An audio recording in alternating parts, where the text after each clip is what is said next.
ചേച്ചി ഒരു തിളങ്ങുന്ന കണ്ണ്, അത് പുലിയല്ലേ? അതെങ്ങോട്ട് തന്നെ വരുന്നത്? എന്റെ മോൻ പേടിക്കല്ലേ, അതൊന്നും ചെയ്യില്ല. നമുക്ക് അടിക്കാതിൽ പതുങ്ങിയിരിക്കാം. അത് പാവ, അത് പോയില്ലേ? അത് പാവല്ലേ ചേച്ചി? ഇന്നലെ ഞാനേ ആ പടന്ന ഞാനിരിക്കുമ്പോ എന്തോ ഒന്ന് ചെവി മുട്ടും പോലെ നോക്കിയപ്പോ ഒരു കരിനാഗൻ പാമ്പ്. പക്ഷേ അതെന്നെ ഒന്നും ചെയ്തില്ല. പാവങ്ങളല്ലേ ഈ കാട്ടിലുള്ളവരൊക്കെ? അതെ മോനെ, പാവങ്ങളാ.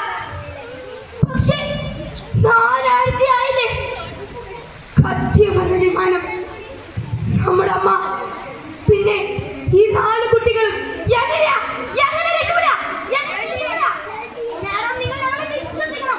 നിങ്ങളുടെ 4 കൊച്ചുമക്കളും ഈ കാട്ടിൽ ജീവനോടിരിപ്പുണ്ട്. മുത്തശ്ശിയുടെ ശബ്ദം കേട്ടാൽ തീർച്ചയായും പ്രതികരിക്കും.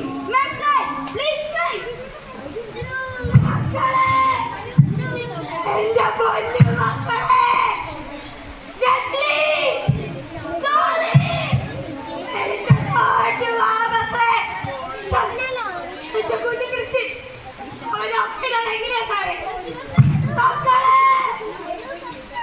പൊന്നു മക്കളെ,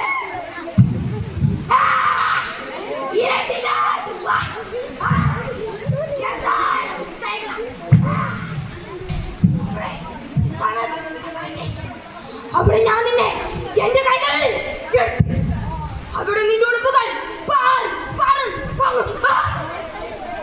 ഇരുട്ടിട്ട് പോണോ? വീട്ടിൽ പോണോ? അമ്മ, നിങ്ങൾ ലക്കിയാണ് കേട്ടാ. ഒരു ഹോസ്പിറ്റൽ കേസ്.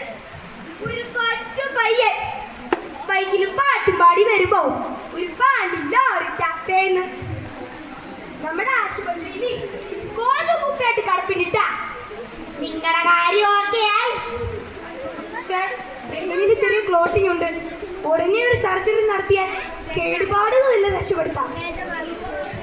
എന്റെ ഡോക്ടറെ, ഈ ആശുപത്രി നടക്കുന്ന പുകിലേക്ക് ഈ നടത്തുന്നവർക്കേ മനസ്സിലാവും.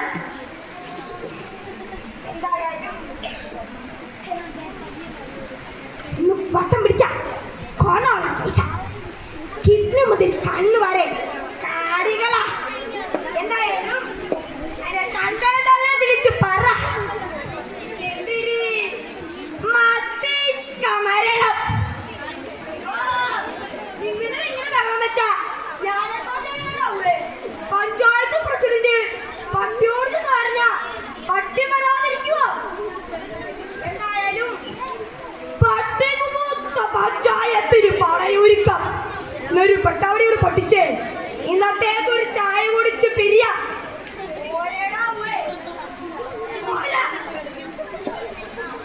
നിങ്ങൾ എന്റെ മോളെ കാലത്തിനായിട്ട് കൂടി ചേർന്ന് കാല് കൈയും മേടും കടിച്ചു പറിച്ച്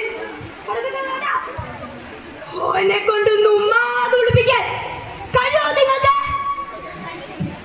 ഞാൻ ഞങ്ങളെ വിശ്വസിക്കണം. ഇവിടെ 4 കൊച്ചുമക്കൾ ജീവനിൽ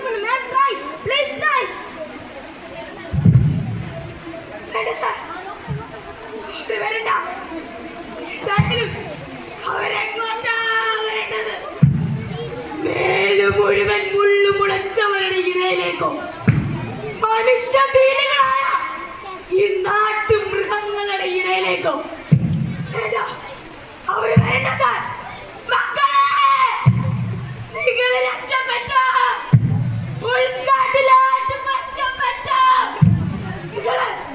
ഉൾക്കാട്ടിലാട്ട് രക്ഷപ്പെട്ട. നന്ദി.